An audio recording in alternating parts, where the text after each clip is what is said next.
You are listening to Beyond the Verse, a Star Citizen podcast.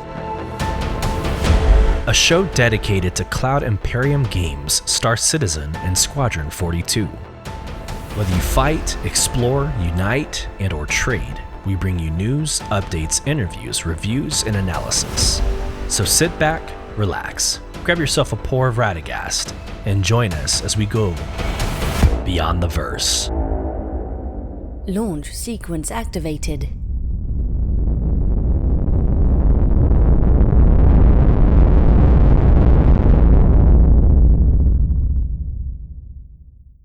Hello, friends, and welcome to Beyond the Verse, Star Citizen podcast. I'm your host, Sulyce, and this is episode 93.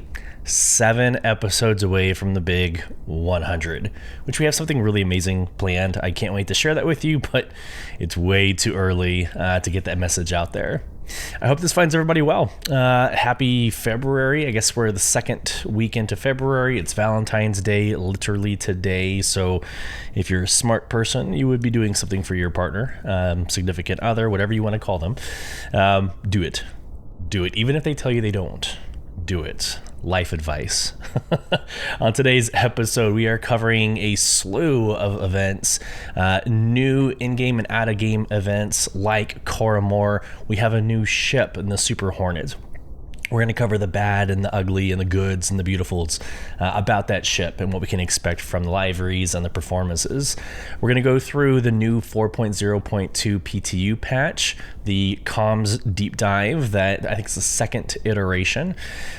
We're going to go through the Inside Star Citizen video that just aired yesterday, and this covers the story, or really lays out all of 2024 or 2025, 2955, and how Star Citizen is approaching their game and content for the next 10 months. So we have a lot to cover. I'm really excited about today's episode.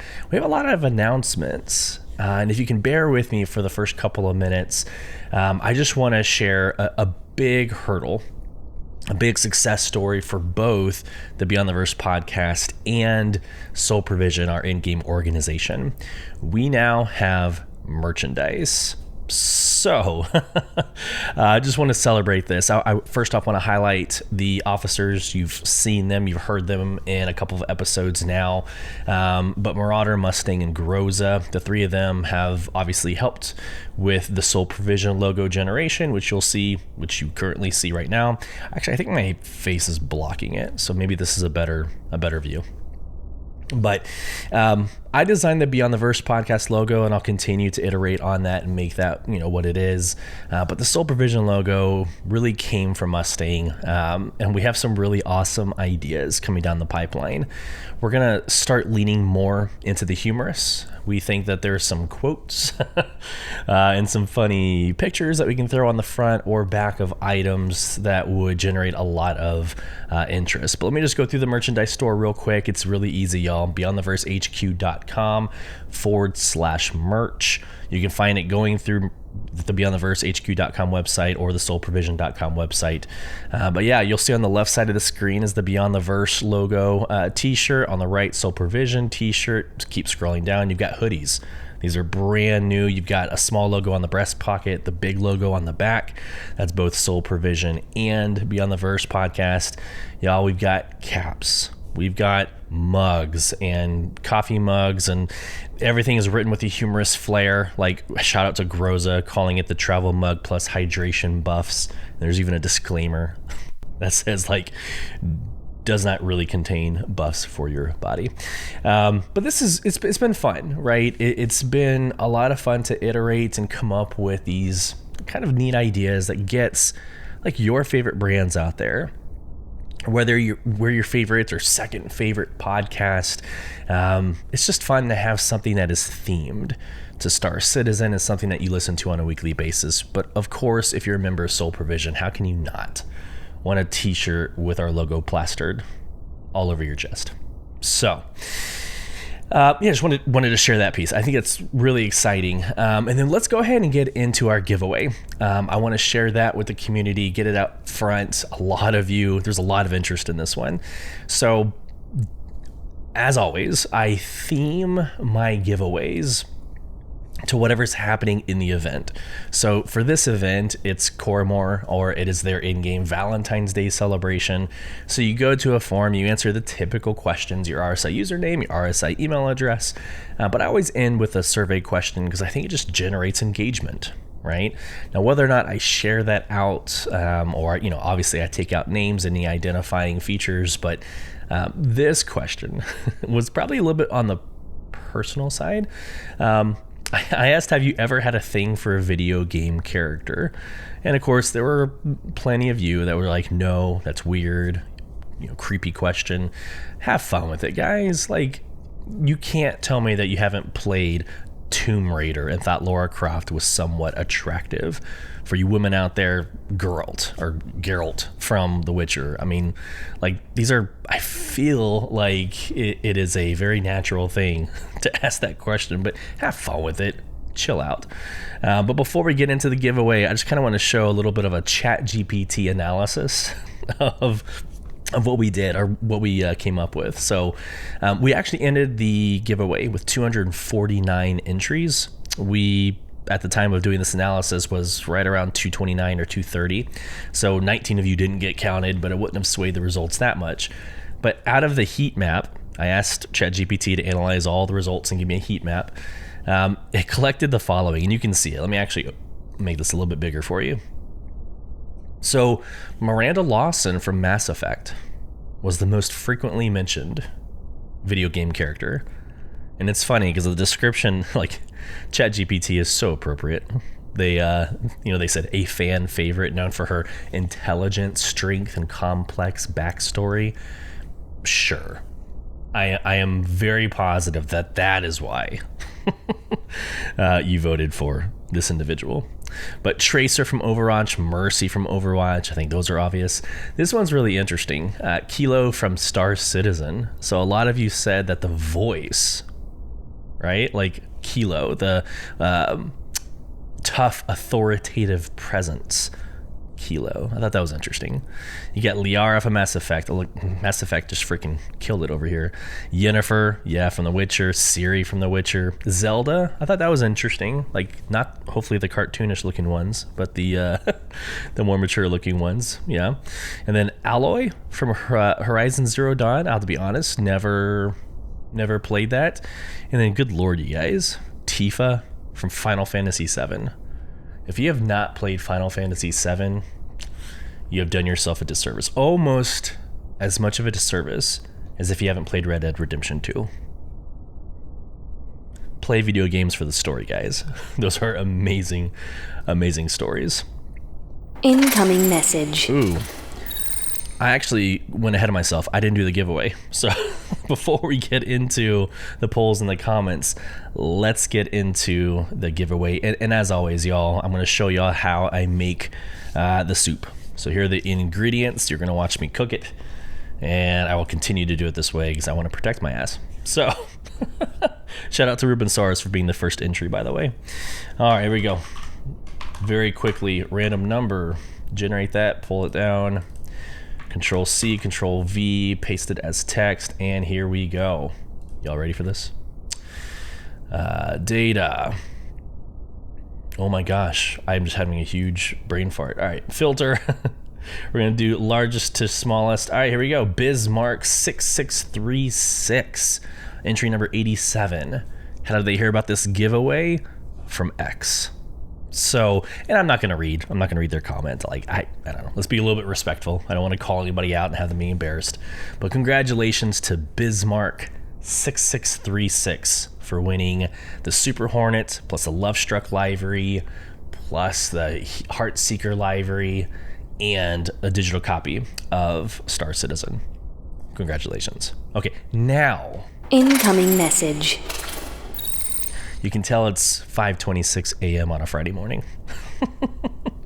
All right, as always, at the end of every episode, I ask a poll over on Spotify, and I, of course, open up the comment section as well. So let's go to the polls. This is during episode 92, Fight for Pyro in Star Citizen. I asked, will you purchase, or did you purchase, the Misk Fortune? Again, we went over the Misk Fortune last episode, through the ins and the outs, what it is, what it looks like, what it does. I don't know, if you have a vulture, I don't personally think you should waste your time spending real money on it, and it looks like you agreed. It looks like 55.6% of you, the majority of you, said, yeah, you'll buy it in-game with UEC, but you're not going to buy it with real money. 22.2% in second place said no, so that just proves it even more. And then 11.1% for each of you that say yes in the pledge store, you're going to spend money for it, or no, but you will rent it. So when you need to, you will rent it. Makes perfect sense. To the comment section, we've got 6 to go through. Here we go. Josh, or Admiral Zeke, writes, I have really enjoyed Fight Pyro, or Fight for Pyro, at least when it works. So far, I've had no luck with either portion of Phase 2. Yeah. CFP for the win. Also really hoping the Ironclad released around Invictus. Yeah, I started something a couple episodes ago where I predicted the Ironclad would come out in ILW. I really hope so, guys, but there's no show notes or anything that, I don't know, that say that there's a chance. So I'm going to lower my expectations and push that out to like IAE or sometime later this year. But I don't know. We've been surprised before. Fight for Pyro. We're going to get into the majority of that analysis here in a little bit as we wrap up Phase 3 for this week. But Phase 2, it just continues, right? It continues to be a little bit hard to get through. Now, they did introduce live maintenance. So twice this past week, Star Citizen was down for a few hours, and it was like 1 o'clock, 2 o'clock a.m. So super early in the morning for those of us in the States. Didn't really impact me personally. But hopefully that helps. Hopefully that cadence helps. I know the community really enjoyed that change because it feels like a live operations game now. I encourage Star Citizen to continue to do that. We're okay with it. The community's okay with you taking a day each week and doing it. Like I remember Elder Scrolls Online, and I'm gonna get the day probably mixed up. I'm pretty sure it was like Tuesday mornings, and it was actually during the morning. It was like 7 o'clock to 9 o'clock a.m. Something like that, bear with me. But you would have these rolling blackouts for, these games, and the community just accepted it. Now, if they are able to eventually get away from that, of course, the community would love to not have to worry about any downtime, but I would rather have a stable game. So do that. I actually got through Phase 2 and Phase 3, by the way, but I got through Phase 2 by doing the events literally right after they refreshed the shards. So when it came back online, I immediately got in. This was after I work out each morning, like 5 to 6 a.m. I work out, 6 o'clock to when my kids wake up at 6:45. So I have like 45 minutes from 6 to 6:45. I went in and knocked it out. That was the easiest thing for me. No issues, no glitches. But as the day progressed and as the days progressed after, it was pretty rough. And I totally recognize that.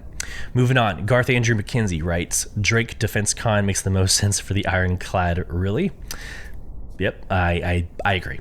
I think it would behoove CIG to give Drake some love on their day in ILW. Bravo 1 writes, Shoo, I've been MIA for what feels way too long, but Perseus gang. Perseus. So that got a little bit of love in this last Inside Star Citizen. Maybe you'll catch it at the end of the episode when we watch it together. But just keep your eye out. Keep your eye out for the Perseus. Greed 5 writes, regarding the Fortune, for me, MISC ships look like those Airstream trailers. Yep. Well, my dad wholeheartedly adores them and would do nearly anything to get one overseas. I think they're just plain ugly. So you can guess how I feel about the Fortune. The insides, though, I kind of get behind it. So sorry, Chrome boys and girls. I'll keep on crusading until they stop the pop culture references. That's 100% true. Like every MISC ship looks the same. It is very hard to tell the difference. Now, obviously, if you're from a distance, or maybe just looking at the design language, it's very hard to tell the difference between the whole series, between the the Prospector. I'm about to lose my mind. The Prospector and now the Fortune. They all kind of have the same look. And I think it goes beyond just design language. Every manufacturer has their own design language, but this is like they lean heavily into having like the same look. Just one extends more than the other, the whole series, right? And instead of the bags on the left and the right side of the Prospector, you've got boxes that now generate on a conveyor belt for the Fortune. Everything else kind of looks and feels the same. So I'm right there with you. I'm Soundwave Ghost writes, got me a Vulture and Reclaimer, but I'd not say no to one in my hangar some other way than a pledge store. So yeah, if you won from one of my contests, I'm sure you would have kept it, Soundwave. And then Dakota Riley writes, I still have yet to do phase 1 of chapter 2. Not really been in the game a lot due to life, but I'm going Headhunters because I want the purple paints. And if I have time, I'll go into my alt and go CFP, Citizens for Prosperity, for the red paints. At the end of the episode, we'll watch the Inside Star Citizen, but let me just say, and I told my organization this last night during Org Night, don't skip this event. Don't do it. This is not some like jump town, go in, go out for an award and be done. This is 2955. This is 2025. This is the story, and it's going to be built upon all year long. So again, Inside Star Citizen will mention this like Mission Alpha and Mission Bravo, or Story Alpha, Story Bravo.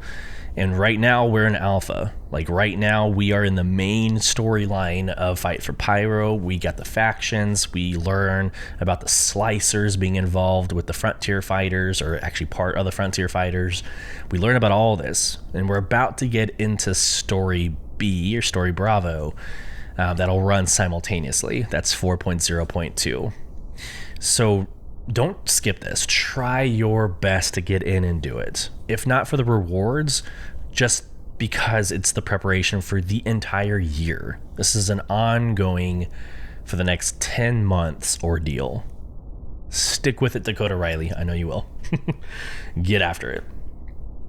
Okay, going straight into This Week in Star Citizen, sharing my screen for those of you on YouTube and Spotify. Let's go. Happy Monday, everyone. Last week was all about reinforcing our commitment to playability. We marked the return of Star Citizen Live with a special 3-hour episode. Go watch it. Seriously, it is worth the 3 hours. If you want to know anything that's happening this year, aside from the story, go watch those 3 hours. Back to the article, where Benoit broke down the top issues affecting the game and shared insights into our plans for bringing forward improvements. A huge thank you to everyone who contributed to the Tracking the Most Impactful Bugs and Issues thread on Spectrum.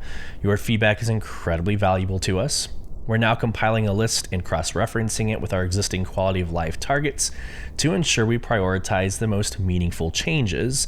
Many of you may have noticed that we exercise scheduled downtime this morning. That's what I just mentioned. This is the server maintenance or the live maintenance, which was utilized to bring some improvements to the back end that were negatively impacting things over the weekend. We appreciate your understanding on this one, and we're actively discussing the potential for more regular maintenance windows to better support the live service. Just yes. Just yes. Do it. More maintenance, more refreshing, more shard refreshes, even if it's just to go in and reset the shards. Please. It's what the community wants. All right. We want to use maintenance periods to perform operations that we cannot do live while players are online, as well as coordinate the release of changes that necessitate a change to both client and game servers. This time around, we use the downtime to tune many settings in the backend systems where we saw some contention. Number of threads budget for the database primary schedulers, the ones that host the game shards, and other queue tuning for how we deal with some error cases that would inflate some queues artificially and overall slow down a lot of the operations. Hopefully these changes will help the time it takes to unstow your players. We'll keep you posted as we have more information to share. Last but certainly not least, if you're one of the many talented ground vehicle racers out there, the System 7 by Atmo Esports has open registration. Only 16 teams will make the cut and get the chance to battle their way to the grand finals. It's usually grand finale, but grand finals at the end of May. Think you have what it takes? Click this link to sign up now. To the bullet points. Monday, we have the comms deep dive, which we're going to go into, I think, next. But the comms deep dive, Tuesday we had the launch of Coramor, which is their in-game Valentine's Day event. We had the release of the Anvil Super Hornet Mk II. Fight for Pyro Phase 3 started, which we'll get into obviously as well. Thursday, yesterday, we had Inside Star Citizen, the Fight for Pyro. This again is the story. And then later today, you're going to get the RSI newsletter. So there you go. Busy week. This is probably one of the fuller weeks I feel that we've had so far in 2955. It's been good, bumpy. Like I don't know. I'm not going to insult intelligence here. Everybody who's listening to this podcast knows that it's been a very difficult first 7 weeks, 8 weeks of the year. But I think the direction they're headed has made the community hopeful. So the fixes, the attention to stabilization, and the removal of the free fly event for not Coramor. I guess it would be more for the Lunar New Year. It's all very promising that this is what they're focusing on. So first and foremost, let's just talk about the current state of the builds right now. So 4.0.1 is the current live build. We're all in it. We all feel it. We all see it. It's doing okay.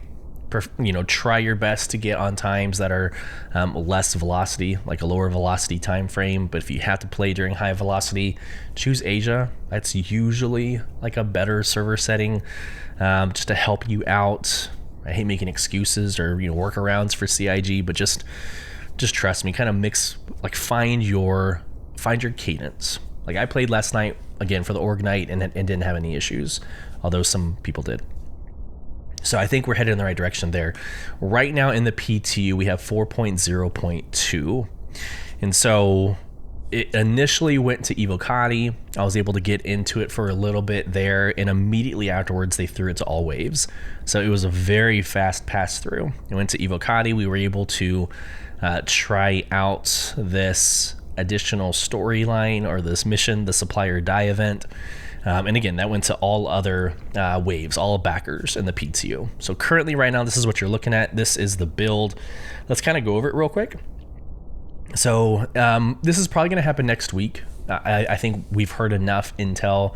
Inside Star Citizen video that we'll get into, mentions it a little bit, but looking at kind of Twitter feeds and looking at how CIG's talking about it, we can expect 4.0.2 to come out next week, more than likely.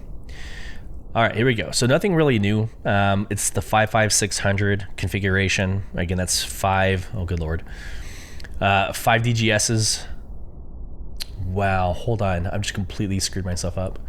It's 5 DGSs for 5. I used to know this, guys. It's 600 player count. It is 5 servers, not to 5 shards. It's like 5 servers to 5 dynamic server groups. I owe y'all an explanation here, but all right. So the testing feedback focus, 4.0.2 release goals, is highly focused on 3 key points to improve and fix as many top key gameplay issues as possible, improve connectivity, stability, and begin the latest supplier die pyro event. Contested zone keycards not persisting in LTP, long-term persistence, has been resolved, but will most likely not take into effect until releases after the 4.0.2 is live. So here's stability, elevator behavior, the courier missions, and pyro supplier die event. Got some known issues, got some gameplays. It enables the courier missions and pyro system, the ships and vehicles. There's better flight markers. Thank God. Added new ship compass with performance improvements. Restricted the Heartseeker weapon and gimbal to only work on the Heartseeker mount.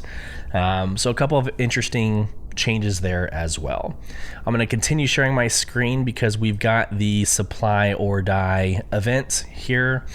I'm going to go ahead and actually stop sharing my screen because I don't want to dox any of the users that are below the event, but I think there is a well, they go by PJ. There's a really good recap of this article. So yeah, I'm just going to read the article and then read their summary. I think it's really good.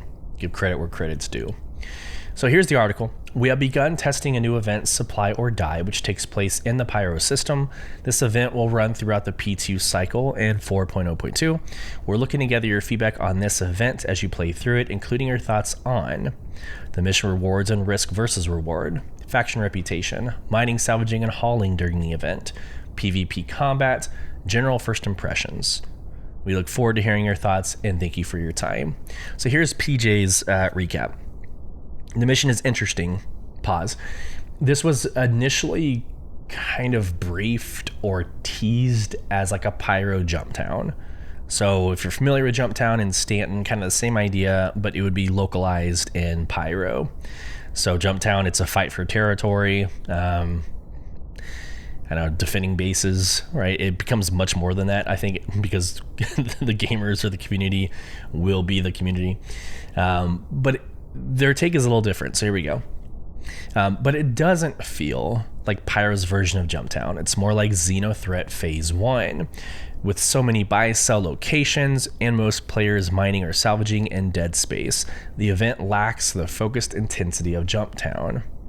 So that's interesting. So the way I kind of want to describe it is you can get the materials from anywhere, however you want to obtain the materials, and you just got to get it to your location. That is the opposite of Jumptown. Jumptown, everything happens in that one area. Like you're going to the drug dispenser and you're either destroying the drugs or you're stealing them and taking them to a location, right? Actually, I think you take them.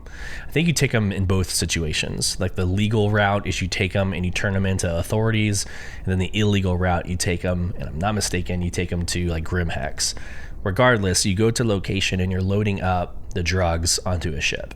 So everything is there. Everything's happening in one location. But this idea is you're bringing the materials from outside to the location. So it does kind of throw things a little bit off a little bit.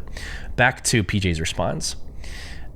The data trine missions involve flying planet-side, battling Xenothreat, manually loading cargo, and then delivering it to one of the many locations. While this resembles Jumptown, there are now 7 depots, creating multiple simultaneous jump towns with so many delivery points and fewer players per jump town location. That's 7 to 500 versus 1 to 100. The chance of encountering PvP is even smaller than in jump town without server meshing. Jump town's success is due to 1 location per shard, 2 turn-in points, and the appeal of low-risk drug printing. In comparison, data trine missions require significant investment for minimum profit, while players need to check multiple locations for PvP opportunities. So, I get what they're saying. I do. Maybe that's good news for some people. Like, I know there will always be this contention in the community on what is more important, like PvE as an echo or PvP as in papa. So, I don't know. I don't necessarily want to broach that. This is not that debate. I think you feel how you're going to feel. If you like the risk or the threat of PvP and having that human interaction, okay, this is less of a chance for that, but it still exists, right? But I think this is going to be good news for those PvE, as an echo, gamers who want that less of a risk. They just want to play the game without dying and losing everything. However you feel is how you feel. I think that we're never going to land the plane.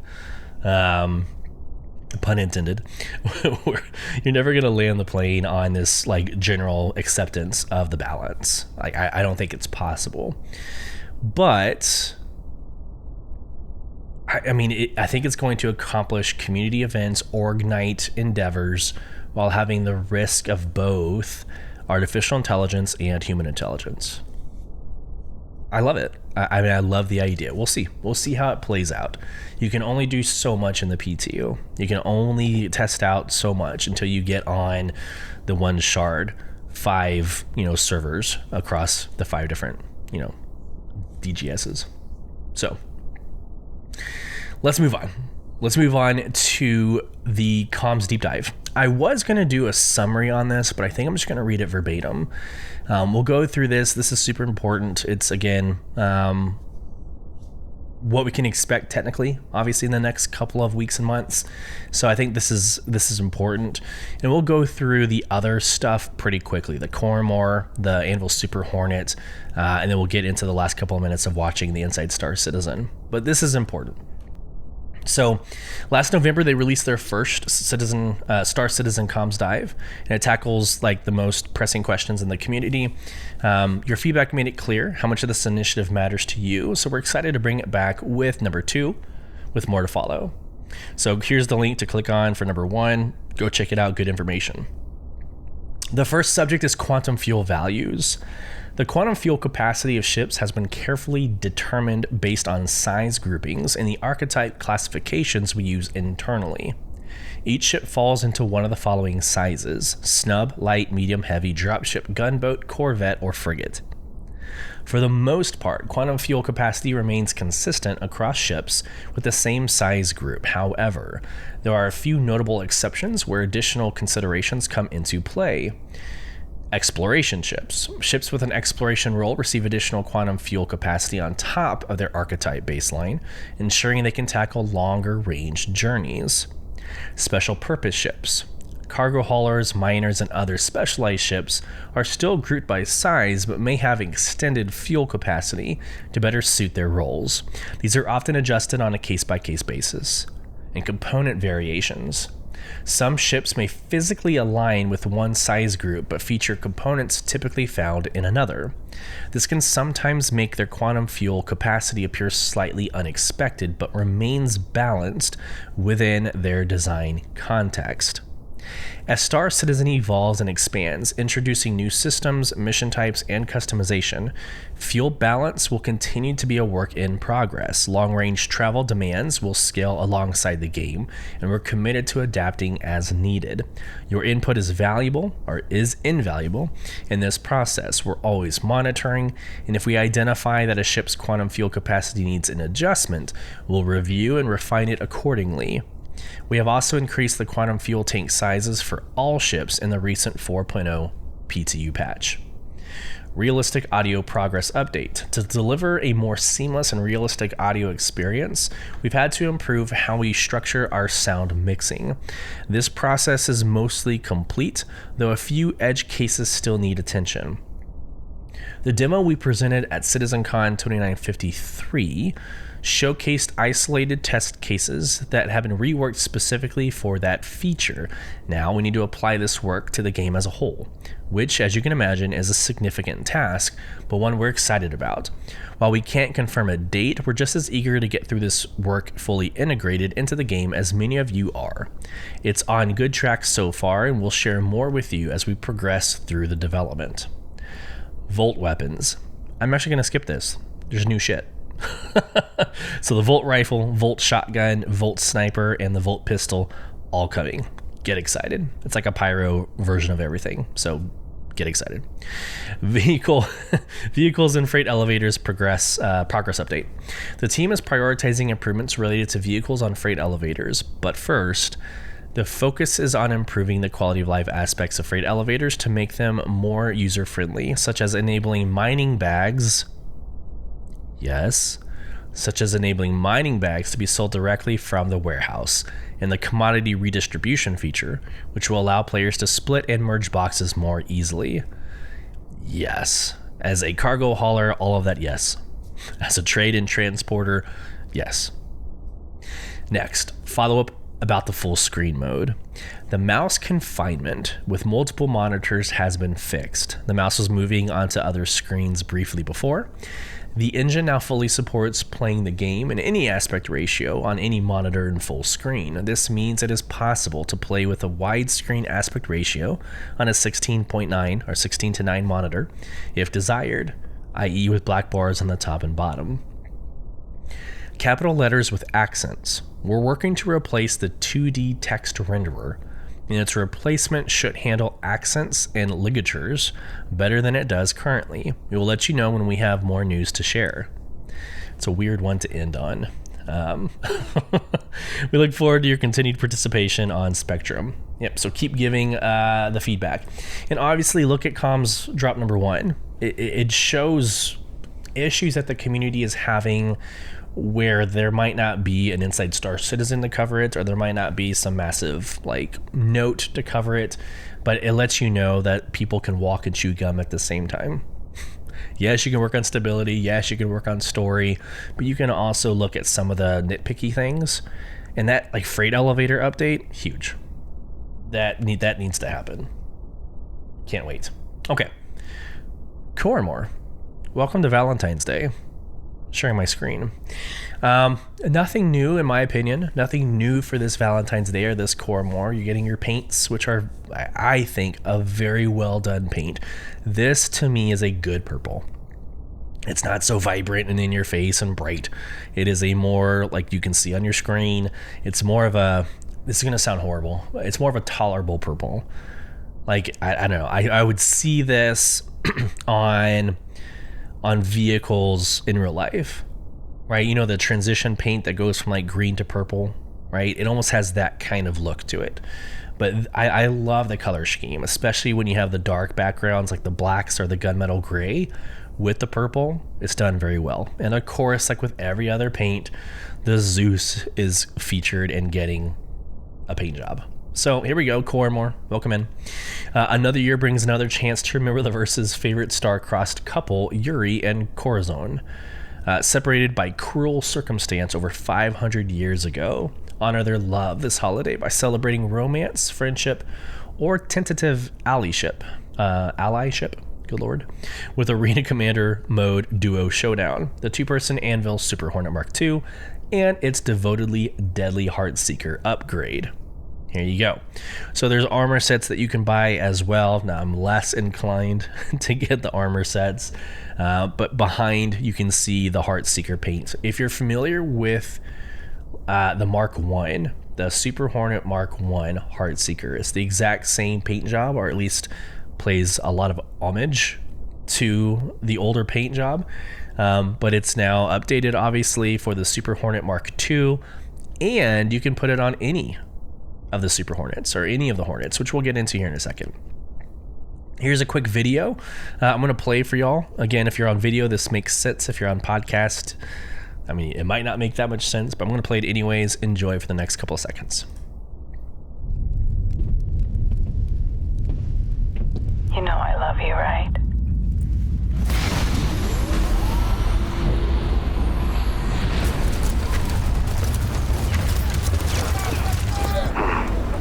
I know that you love this. I've been to Rome and Venice, New York, golf and tennis, but I get lost finding my way to your heart. Now that you know I love you so, hold me and kiss me and show me to your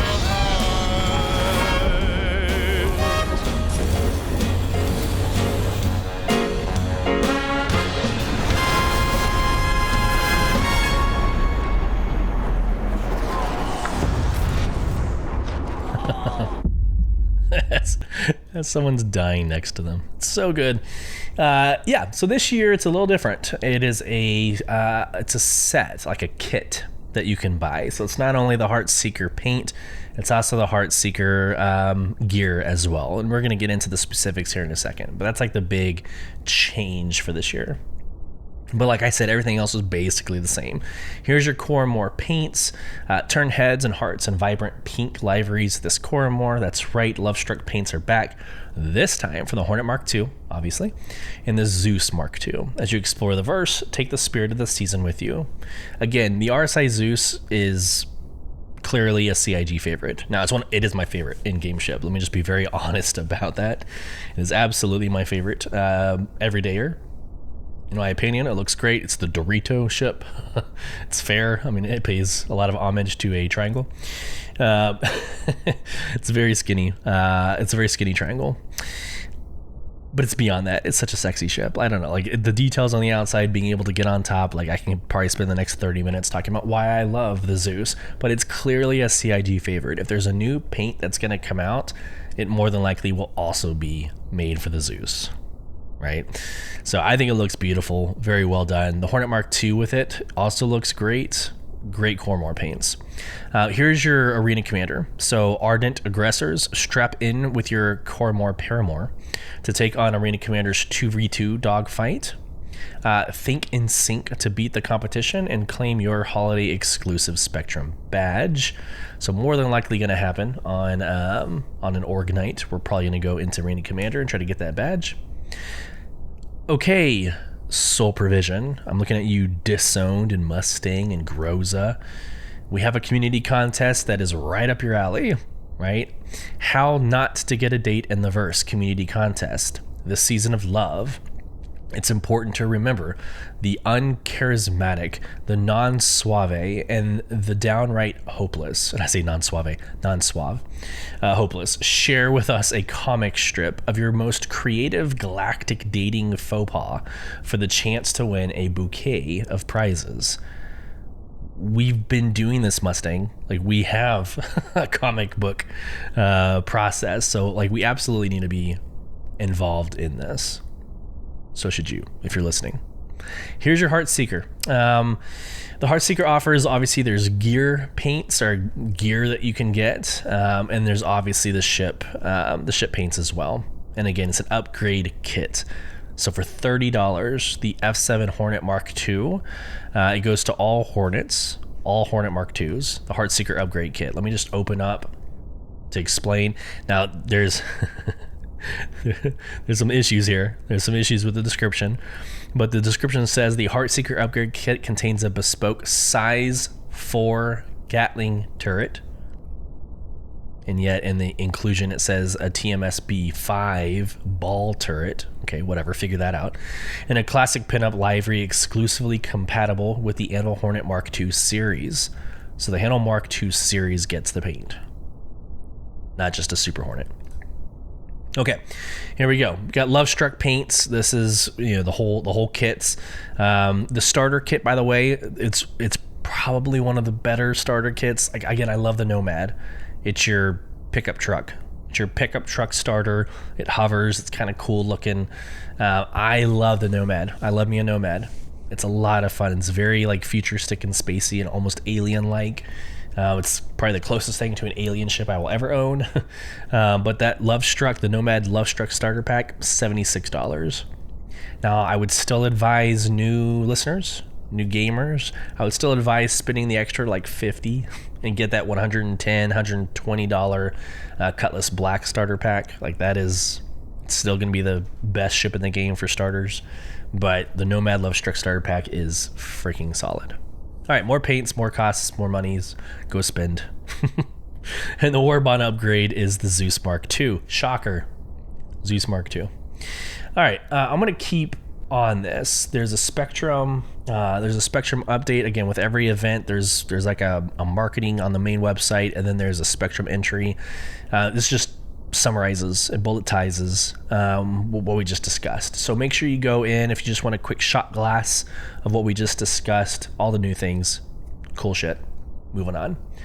All right, here is the specifics to the How Not to Get a Date contest.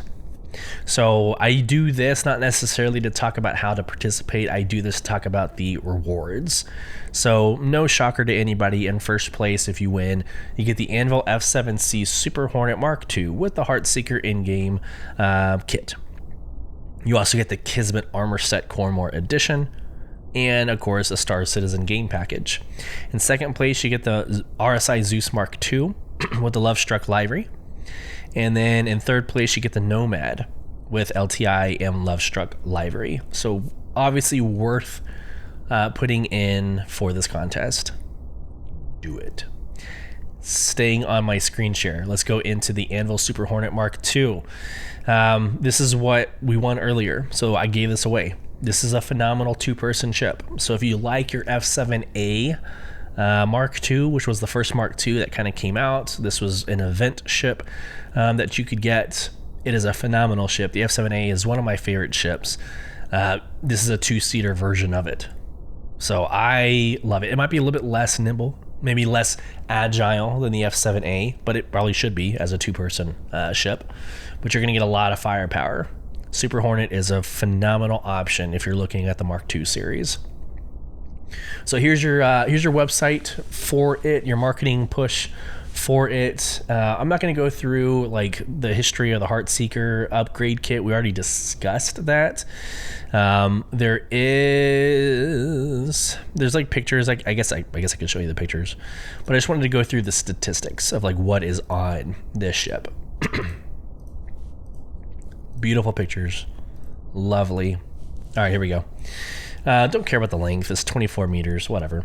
The weapons. You've got one dual size 3 gimbal. You have 2 wing-mounted size 4s.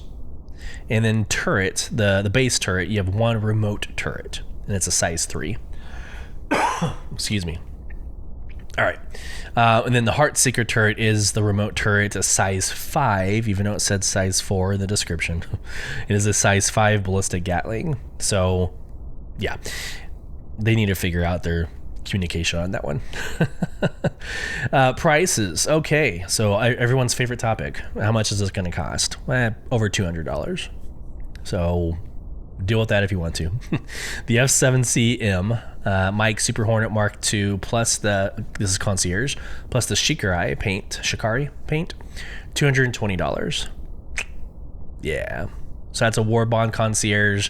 Just the plain Warbond is also $220. But if you want to get it as a standalone ship using Pledge Store money or non-Warbond, $240. So it's a pretty expensive paint. And then you got the upgrade kit. It ends March 3rd. Super important. So if the upgrade kit is what you want, you already have a Mark II and you just want the paint and maybe the gun systems that come with it, you have until March 3rd to get it. So act fast. I thought this was super interesting. So alongside of, again, the marketing push, the Spectrum push has a Hornet loadout guide. Now, I'm not going to nerd out and talk about this on the podcast. Like, that's more for like subliminal. Better understanding of how, the different weights of the ships and all that plays into DPS. But this is a very good page. Here's the image that I'm talking about. So it's got the center attachments, the Mark I versus the Mark II. So the top half is the Mark I, the bottom half is the Mark II. And then your whole series is from the top. It's the columns. So from the F7A Mark I Hornet all the way to the F7CS Mark II Hornet Ghost, and which center attachment can be applied to which whole variation. So there you go. Take a screenshot or go check this out yourself. There's a lot of information here, but every question that you can have on loadout can be answered by this chart. Let me just go through the questions, or let me just go through the notes real quick. We'll read this really fast about the Hornet, and then we'll move on.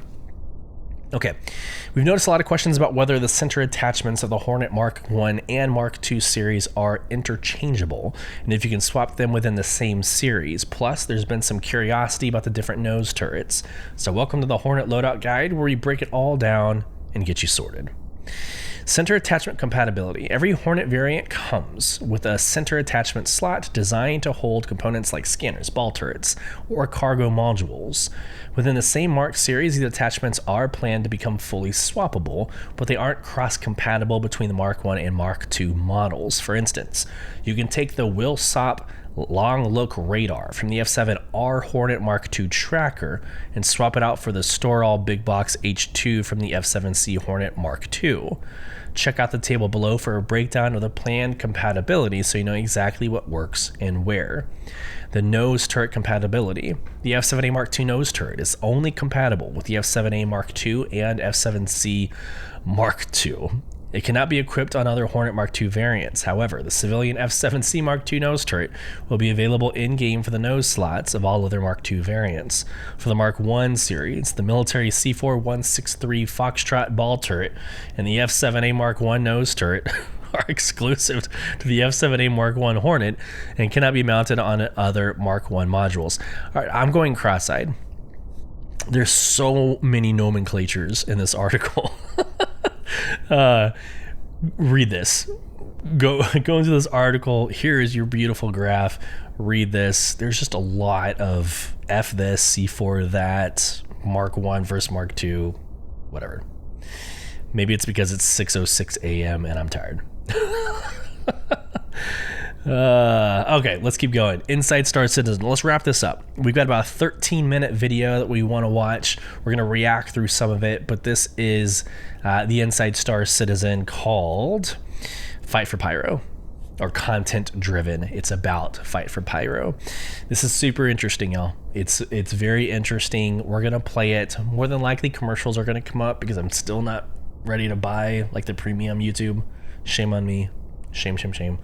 I will try to mute it so it doesn't bother anybody and react during those commercials. But this is a phenomenal video about what we can expect moving on to the verse for this year. All right, let's get going. If you watched last week's 3-hour special edition of Star Citizen Live, you heard a lot about the evolution of this year's patches, how often they're going to come out, and how our shows are changing to reflect that. And if you didn't, well, I'm not really going to recap all that here. But this week, we sat down with some of the non-feature folk to talk about the content-driven side of this new initiative.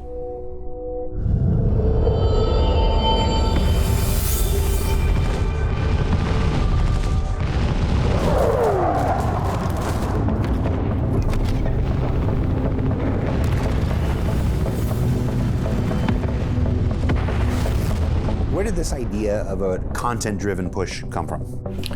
Well, as we sort of alluded to in the 1.0 presentation at CitizenCon, there's been a desire to get more emphasis on starting to build the storylines and the characters of Star Citizen Universe and getting them actually in game.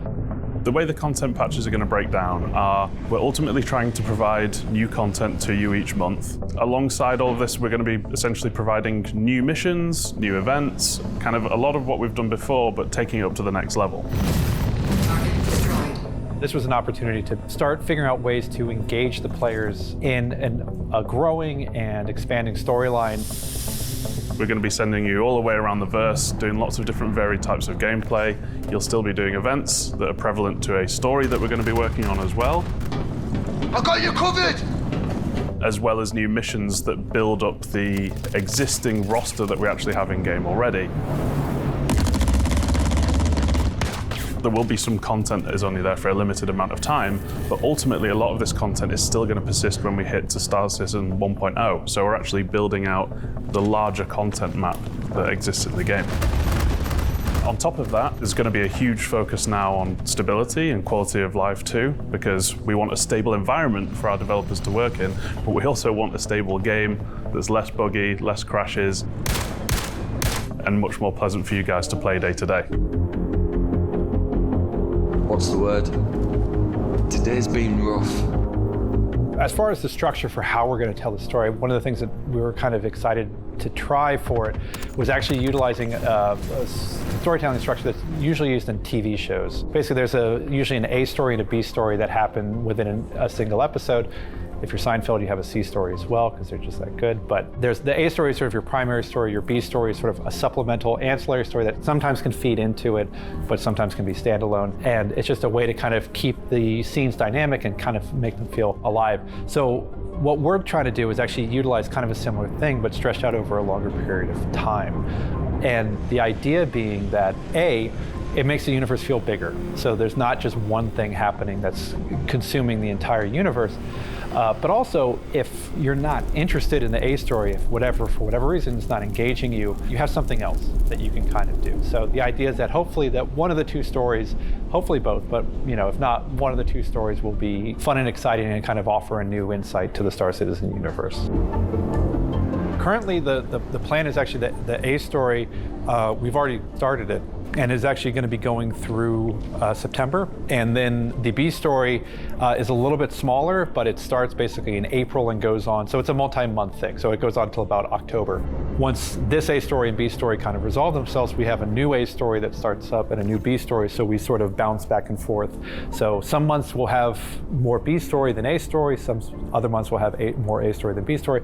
But it gives us a way to kind of, again, pull in a lot of different facets of the universe, and whether it's gameplay, mission types, ships, and not have to figure out one overarching narrative that somehow encapsulates everything. This doesn't replace that big storyline that we talked about at CitizenCon. No, this doesn't replace that, the 1.0 story, but it is actually kind of offering an exciting opportunity to kind of lay the groundwork for that type of storytelling in the game.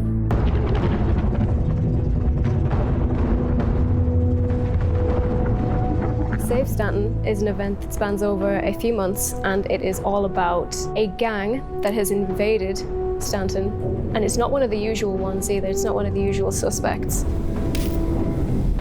So this started in 324, where we made this narrative journey that players will go on.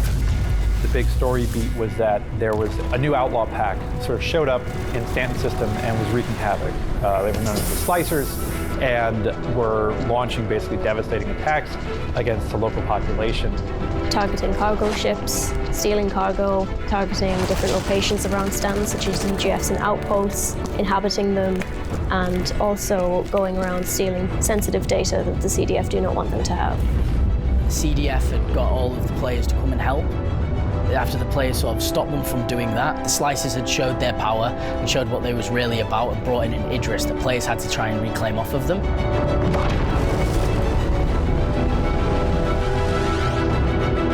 The viciousness of the attacks and the sort of unprovoked aspect of it is just sort of highlighting effectively what the problem is with Pyro, is that you have this sort of lawless haven for outlaws right next door to Stanton, and basically they have the freedom to kind of come and attack when they want to. So these people just lived in a hole and decided to come to another place and make it a hole? Some people just love chaos.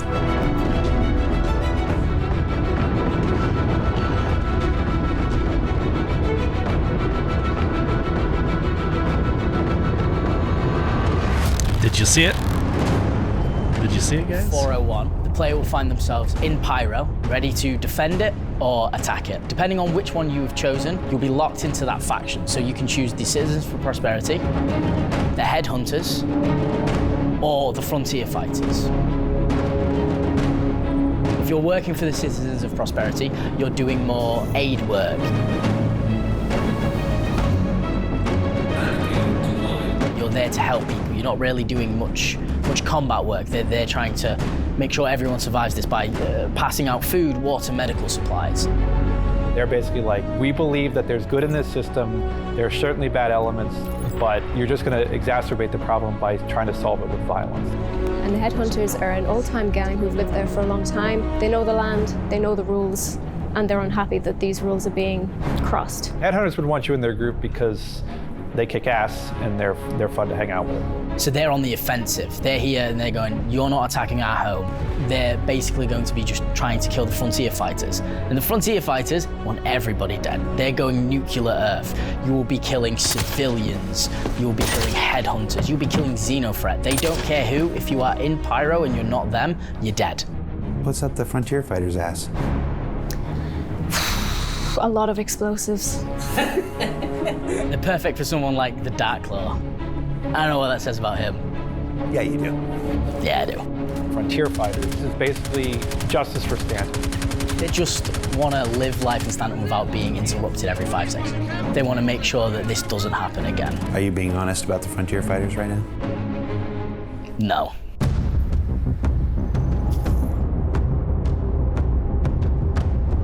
The Citizens for Prosperity have seemingly found something out, but they're not telling you as an operative exactly what.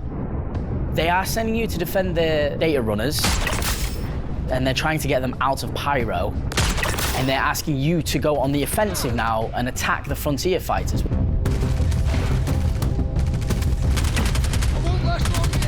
Which isn't usual for the CFP. They're trying to be more of a peaceful group in this operation, but now they're not.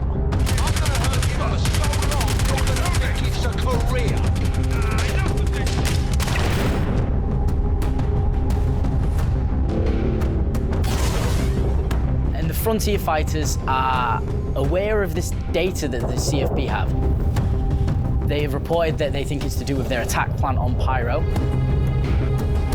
So they're asking their operatives to take out the data runners that the CFP are trying to get out.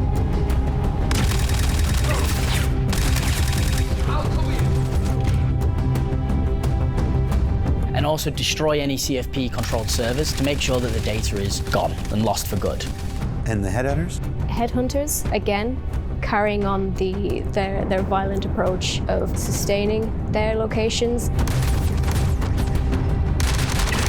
reclaiming their locations. Where frontier fighters might have set up, they will go back in and explode every material that they had so they can get their outpost back. At the end of all this, you'll learn things. You might learn a few things about the intentions of each of those factions. You might learn something more about yourself and what moral choices you decided to make and ways that us as designers got to clear. At the end of this chapter, this leaves us with the truth of what was really happening and sets the stage for something more to come. The story doesn't end here. I'll keep them occupied. The way that this story ultimately is intending to play out, there are actually going to be real ramifications based on the group community choices that are made. So that will actually change the direction of the universe. Or it can either go one way or it can go the other way. So we're actually going to be playing around a lot with ways that players can decide how they want the universe to change.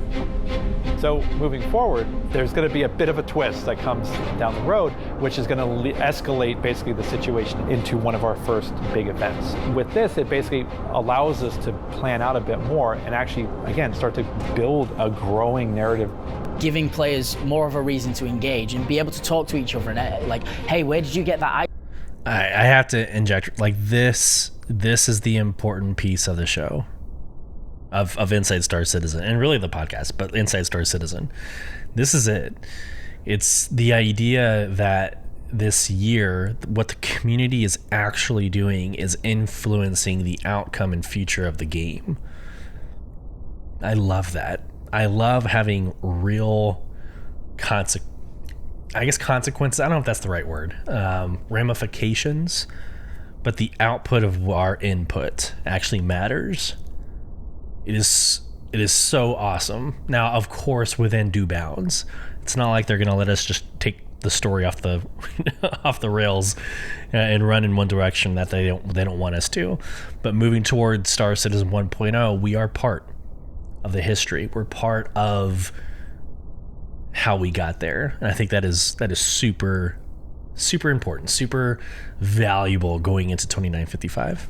Item from, well, I was here when this happened, and I was here when this happened.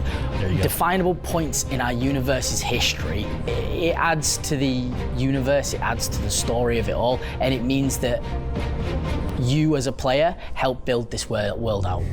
Exactly.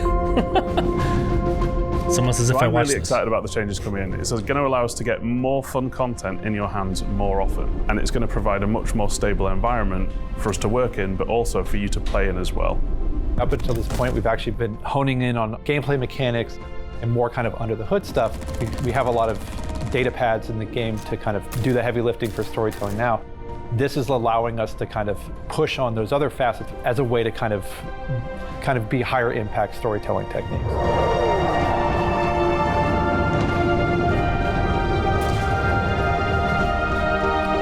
So with a patch almost every month this year, building the narratives of the Stanton and Pyro systems with new content less reliant on big feature work, and packed between as many bug fixes and refinements as we can manage, we aim to deliver a progressive series of improvements in storytelling that will change life in the verse for the better throughout 2025. Oh, and last month, we launched a new bi-monthly Squadron 42 newsletter with exclusive video content, ringtones, wallpapers, and even merch. If you missed it, you can go to the Squadron 42 Sign up, account everybody. settings sections of the RSI website to opt in and not miss out on the next exclusive offerings. Sign up. Or don't. I don't get any commission or anything. I just thought the stickers were neat. For Inside Star Citizen, I'm Jared Huckabee. Thanks for letting us share the people and process of game development with you, and we'll be back in 2 weeks with a look at Alpha 402, Supply or Die. go. Love it. Yeah, guys.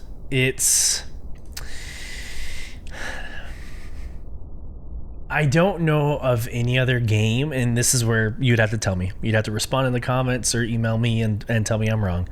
But I don't know of any other game where it truly lets you form the future of the entire game. Again, within due bounds, within guardrails. But it's exciting to see like a dev team and a narrative team that are interested to see the choices we make. I think that's awesome. I haven't seen it before, but I could be wrong. Remind me if I have forgotten. But that's gonna be a lot of fun, and it's great for organizations. It's great for orgs. Right now in Soul Provision, we're all divided. It's like a good, third versus third. It's like 33% of us are CFP, and the other three, the other thirds are the frontier fighters and the headhunters. So it's really fun to have a dynamic within the organization, and it's fun. It's like you don't have to fight each other. It's not like it's a must. But I do think there's a fun a dynamic with the frontier fighters. We have a lot of members who wanted that camo paint, and they got that camo paint, but they're like phase 3. They felt betrayed. Like, what do you mean I don't have a phase 3 mission?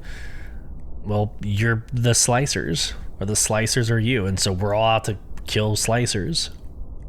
How is this going to play out? So it'll be very interesting to see what this all means in the next couple of weeks and months, and obviously for the rest of the year. So makes you wonder what this CitizenCon could be.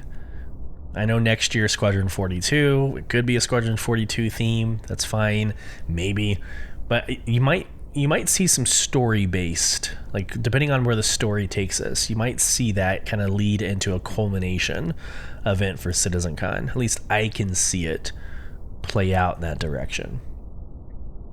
All right, everybody. Wrapping this one up. If you want to become part of the conversation or learn more of Soul Provision, our in-game organization, or Beyond the Verse Star Citizen podcast, we've got a website to rule them all. So BeyondTheVerseHQ.com and soulprovision.com takes you basically the same place. You can do all the things there. We've got merchandise there now that you can buy and share the love. All proceeds, all profit goes right back into the production of this show, or our Extra Life philanthropy. So we have a percentage that's going to be going towards children's hospitals for this year. So if you want to go and donate even more to that, you can do so on the website as well under Give. We've raised almost $700 against a goal of $5,000. So thank you all for donating.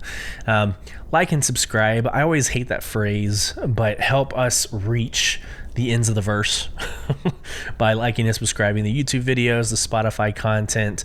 Really help kind of pass that torch around the community.